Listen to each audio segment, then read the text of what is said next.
so happy we alive.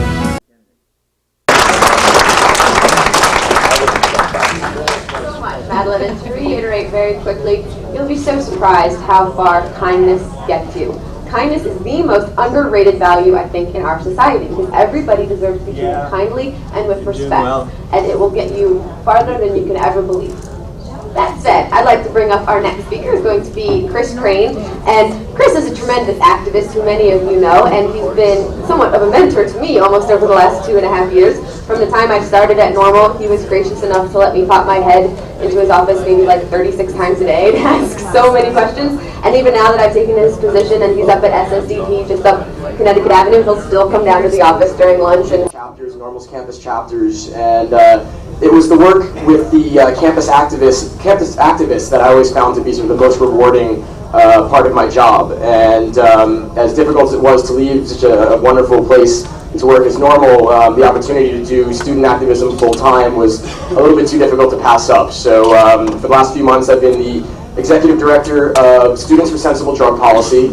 For those of you who don't know who we are, we're the largest grassroots student organization in the country working to find alternative policies to the war on drugs, and particularly we try and involve students in the political process to change laws, in particular those laws that most negatively affect young people and students. Ever since I started in this issue back with American University, Normal, and SSDP, I really believed in the importance of a strong student movement to end the war on drugs. I truly believe that no social movement has been or ever will be successful without a strong student component. And what the Normal chapters out there are doing and what SSDP chapters out there are doing provides that student backbone for the movement to end the war on drugs. Not only do the students sort of provide the backbone, and I very much think that the students are sort of the foot soldiers in the war to end the war on drugs. You know, I also can't tell you in the last few years how many sort of veteran activists have come up to me at various Normal conferences and drug policy conferences, and told me just how inspiring it is for them to see so many students here. And for the students who come out to these things, they think that that it's for them it's really inspiring, and they think it's for a lot of kids it's like a dream come true. They're meeting their heroes of drug policy reform. They get to hang out with Keith Stropp and have a drink with Ethan Nadelman, or meet all these people that they've only sort of read about or that have inspired them to get involved in drug policy. And what I try and let the students know is that it's not just inspiring for them, for you guys to meet to meet these sort of heroes of drug policy, but it's just as inspiring for activists who've been around for a long time to meet you guys. And I'm kind of right in between now. I've been doing this for about 10 years now, 7 years out of college, and it keeps me young and it keeps me going every time I get out, and get to work with the students and see the energy and the enthusiasm and the optimism that students bring to this movement. And I think it's a much more vital role, I think, than most people realize, just in terms of the role that you guys play in keeping the rest of us going, and keeping us inspired, and keeping us from burning out, which is very easy to do in a movement where you have very few victories. So this panel, from what I understood, is sort of Activism 101. So I want to sort of talk a little bit about basically why the student movement is so important, why it's incumbent on us as young people in this movement to get involved in changing laws, and then go into a little bit about some of the basics for some of the newer student activists, what you can do to help get your chapters up and running. And I'll be on another panel tomorrow where we'll get into some of the nuts and bolts of some of the policies that SSDP is working on, and some of the campaigns for some of the more seasoned activists, student activists. But this is the basics, so this is a little bit more of a rah-rah type of speech, and let you guys know why it's so important for us to have a strong student movement here. I truly believe that this generation is going to be the generation that brings the drug war to its knees. As I said, we are the...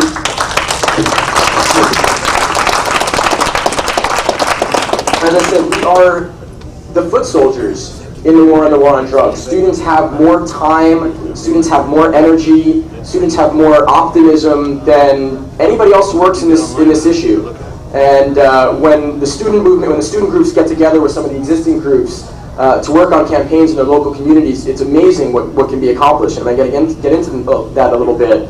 But one of the reasons I think it's so important, and one of the reasons I think that we're going to win this fight, that our generation is going to be the generation to win this fight, is because of the DARE program. I mean it. I mean, how many people in this room have gone through the DARE program? All right. I mean, I think that's a great testimony to how well the program works. Yeah. And in all honesty, all joking aside, the DARE program is a program that lies to kids. They lie to you at a very young age. They tell you that marijuana is going to make you stupid, marijuana is going to make you a bad person, that if your parents are smoking marijuana, you got to turn them into the police. They tell you all of these things that marijuana is going to do all these horrible, crazy things to you. And then for just about everybody, there's a moment of realization. And for a lot of people, that moment of realization is, they see their friends smoke a joint and they, kick their ass at basketball. And they think, wait a minute, this isn't a lazy stoner on the couch. Like, everything they told me, it's a lie. It's all bullshit.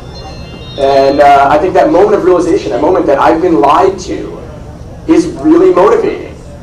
I'll give you guys sort of my story on that, and it's a little bit more intense, I would say, than most. I think most people's, sort of moment of realization is that, their friend smokes a joint and beats them in basketball kind of moment. But for me, it was, when I was a really little kid, when I was about 7 or 8 years old, I basically watched my father die of a very rare form of emphysema. And as he was dying, he smoked marijuana. He said it helped open up his bronchial passages. I didn't understand what he was talking about at the time. I just knew, Daddy's going to smoke a joint, go in the bedroom and watch Sesame Street.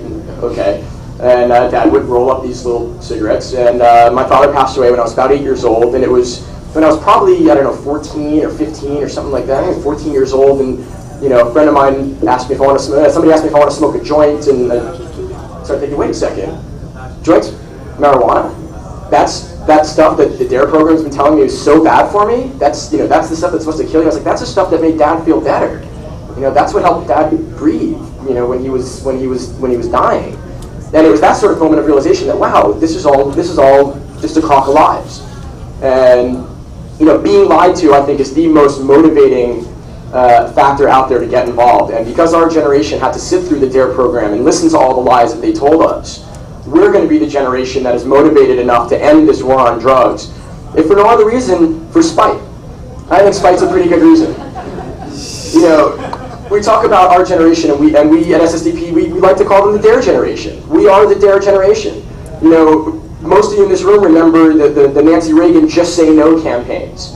All those smiling little kids and Just Say No t-shirts standing in front of the Capitol, all the little kids going, just say no, yeah, that was us.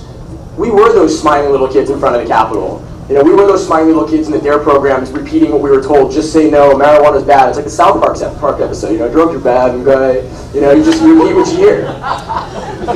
And, we all grew up and we realized it was a crock of lies, and that, for me, that really pissed me off, and I think for all the students in this room and all the young people in this room, that's really motivating. And so we are the DARE generation, and we are the generation that is going to end the war on drugs. And I talked a little bit about the motivating factors, but we're also going to do it because we are the most affected by the war on drugs. If you take a look at a report that NORML put out last year, which looked at the arrest data around this country, look at who's arrested for marijuana possession in this country, the majority of people arrested are under 25 years old. It's young people. The war on drugs is a war on youth. It's a war on young people. And it's a war that's been waged in our names. It was waged in our names to protect us as kids when we were those smiling kids in front of the Capitol, and it's waged in our name today because we are the ones being arrested. And there's no greater example of this, no more egregious policy, egregious example of the war on drugs being a war on youth than the Higher Education Act aid elimination penalty. This is a law that was signed this is a provision that was signed into law in 1998 by Bill Clinton that automatically denies federal financial aid to any student with a drug conviction. And to date, according to the latest numbers by the Department of Education, 190,000 students since the year 2000 have been denied financial aid as a result of a drug conviction.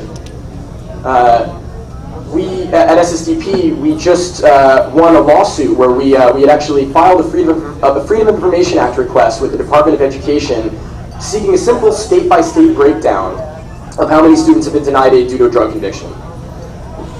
And the Department of Education got back to us, being a 501c3 and c4 nonprofit organization, exempt from any fees associated